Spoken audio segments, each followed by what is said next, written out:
Asia cup ക്രിക്കറ്റിൽ ഇന്ന് India Pakistan final മത്സരം നടക്കും. അഭിഷേക് ശർമ്മയുടെ ഫോമും കുൽദീപ് യാദവിന്റെ ബൗളിംഗ് മികവുമാണ് ഇന്ത്യയുടെ പ്രധാന കരുത്ത്.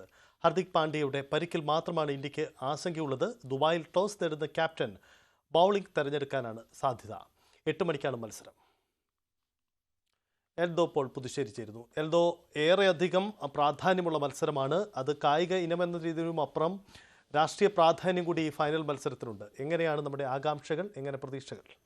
സജിത്ത്, ആദ്യമായിട്ടാണ് ഇന്ത്യയും പാകിസ്ഥാനും ഏഷ്യ കപ്പിന്റെ ഫൈനലിൽ ഏറ്റുമുട്ടുന്നത്. 1984 ആരംഭിച്ച ടൂർണമെന്റാണ്. പക്ഷേ ഇതുവരെയും ഒരു ഏഷ്യ കപ്പ് ഫൈനലിൽ ഇന്ത്യ പാകിസ്ഥാൻ പോരാട്ടം ഉണ്ടായിട്ടില്ല എന്നുള്ളതാണ് അതിൽ ഏറ്റവും പ്രധാനപ്പെട്ട കാര്യം. നമ്മൾ ആദ്യഘട്ടത്തിൽ കണ്ടു ഒഴിഞ്ഞ ഗാലറികൾ.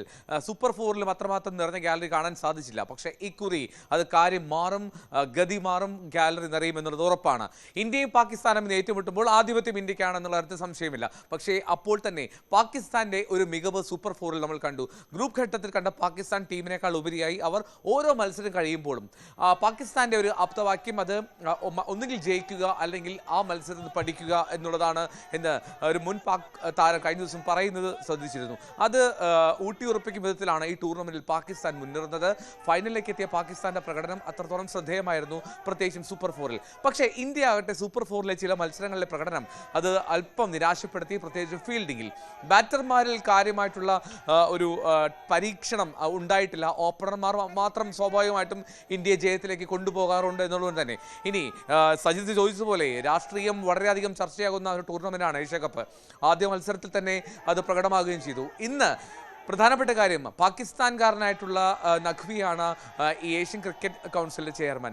അദ്ദേഹത്തിൽ നിന്ന് ഇനി ഇന്ത്യ ജയിക്കുകയാണെങ്കിൽ ട്രോഫി സൂര്യകുമാർ യാദവ് ഏറ്റുവാങ്ങുമോ എന്നുള്ള ഒരു വലിയ ചോദ്യം നിലനിൽക്കുന്നു. എന്താണെങ്കിലും മത്സരം കഴിയട്ടെ, അപ്പോഴേക്ക് നമുക്ക് ഉത്തരം തേടാം. എന്നാലും ഇപ്പോൾ തന്നെ അത്തരം ചില ചോദ്യങ്ങൾ ആകാശത്തിൽ, അന്തരീക്ഷത്തിൽ ഉയരുന്നുണ്ട്.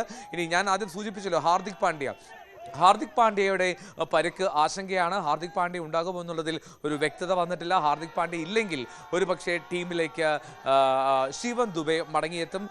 അർഷ്ദീപ് സിംഗിനും അങ്ങനെയാണെങ്കിൽ അവസരം കിട്ടാനാണ് സാധ്യത. എന്താണെങ്കിലും 8 മണിക്ക് മത്സരം ആരംഭിക്കും. ടോസ് നേടുന്ന ടീം ആദ്യം ബോൾ ചെയ്യാനാണ് സാധ്യത. ചേസ് ചെയ്യുന്ന ടീമിന് കൃത്യമായിട്ടുള്ള ഒരു മേധാവിത്വം ദുബായിലുണ്ട്. അത് മുതലാക്കുക എന്ന് തന്നെയായിരിക്കും രണ്ട് ടീമിനെയും ക്യാപ്റ്റന്മാർ ടോസ് നേടുന്നതിലൂടെ ലക്ഷ്യമിടുന്നത്. സഹിത തത്സമയ ദൃശ്യങ്ങളാണ് നമ്മൾ കാണുന്നത്. അവിടെ ദുബായ് കാത്തിരിക്കുകയാണ് നിർണായകമായ മത്സരത്തിന് വേണ്ടി. അത്രയധികം വലിയ ആവേശ പോരാട്ടമാണ്.